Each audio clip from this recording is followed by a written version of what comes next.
ఏపీలో తిరుమల శ్రీవారి లడ్డూ నెయ్యి కల్తీ వ్యవహారం రోజురోజుకి మరింత తీవ్ర రాజకీయ దుమారాన్ని రేపుతోంది. నెయ్యిలో జంతువుల కొవ్వు కలిసిందంటూ ప్రతిపక్షాలు చేసిన ఆరోపణలు, వాటిపై అధికార పక్ష స్పందనలు ఈ మొత్తం వ్యవహారం రాష్ట్ర వ్యాప్తంగా మాత్రమే కాకుండా దేశవ్యాప్తంగా కూడా చర్చనీయాంశంగా మారింది. ముఖ్యంగా చంద్రబాబు నాయుడు, పవన్ కళ్యాణ్ లాంటి కీలక నేతలు చేసిన వ్యాఖ్యలు ఈ అంశానికి మరింత ప్రాధాన్యం తీసుకొచ్చాయి. ఈ ఆరోపణల నేపథ్యంలో సుప్రీంకోర్టు ఆదేశాలతో సిట్ దర్యాప్తు ప్రారంభమైంది.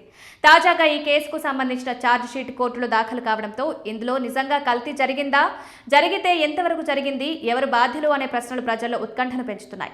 నివేదికలో కొన్ని చోట్ల స్పష్టత లేకపోవడం, మరోవైపు కల్తీ జరిగినట్టు సూచనలు ఉండడంతో ప్రభుత్వం ఈ రిపోర్టుపై మరింత లోతైన విచారణ కోసం ప్రత్యేక కమిటీ ఏర్పాటు చేయాలని నిర్ణయించింది. ఇలాంటి పరిస్థితుల్లో రాష్ట్రంలో ఇంత పెద్ద ధార్మిక అంశం చర్చకు వస్తున్నా హిందూ సమాజం పెద్దగా స్పందించకపోవడంపై డిప్యూటీ సీఎం పవన్ కళ్యాణ్ తీవ్ర ఆవేదన వ్యక్తం చేశారు.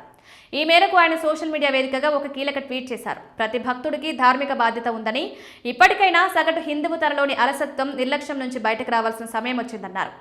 కానీ హిందూ దేవతలను అవమానించినప్పుడు, మన ధర్మాన్ని ఎగతాళి చేసినప్పుడు కూడా బాధను మనలోని దాచుకుంటే కర్మ చూసుకుంటుంది అనే భావనతో మౌనంగా ముందుకు సాగుతున్నామని విమర్శించారు. ఈ విధానం ఇకపై మారాల్సిందన్నారు. మౌనం అనేది ఎప్పటికీ పరిష్కారం కాదని, అది మన బలహీనతగా మారుతుందని వ్యాఖ్యానించారు. కులం, మతం, ప్రాంతం, భాషల ఆధారంగా మనం విడిపోయినట్టుగా కనిపించినా వాస్తవానికి మనందరి ధర్మం ఒక్కటేనని, ఆరాధించే దేవతలు కూడా ఒక్కరేనని గుర్తు చేశారు. మన వేదనను, బాధను బహిరంగంగా వ్యక్తపరచడం మన నైతిక బాధ్యత అని స్పష్టం చేశారు. అలా చేయకపోతే మన సహనాన్ని బలహీనంగా భావించే పరిస్థితి వస్తుందన్నారు.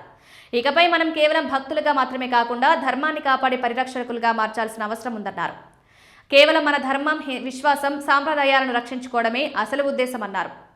తిరుమల లడ్డు వివాదం చుట్టూ కొనసాగుతున్న పరిణామాలు, పవన్ కళ్యాణ్ చేసిన వ్యాఖ్యలు రాబోయే రోజుల్లో ఏ విధమైన ప్రభావం చూపిస్తాయో చూడాలి.